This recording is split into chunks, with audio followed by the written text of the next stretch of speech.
tapusin ko itong aking inspirational message. Sa pagpapasalamat sa lahat, una, sa Sangguniang Pangungsod, sa pamumuno ni Bing Fabian, at sa inyo lahat, sa ating mga cabinet members, mga rank and file employees, sa mga business sector, sa mga barangay captains, lahat, mga purok leaders natin.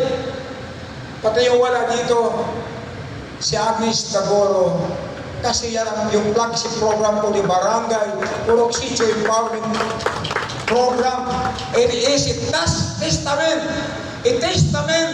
an evidence that I want to fast-track progress and development, and I want to mobilize the entire community in doing so.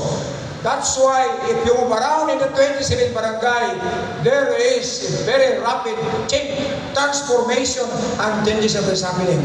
Sa inyong lahat, maraming salamat. Magtulungan tayo. Ororo po kita sa Manong Toronadal, isang munting lungsod na may matayong kapangarap. Magandang umaga sa inyo lahat.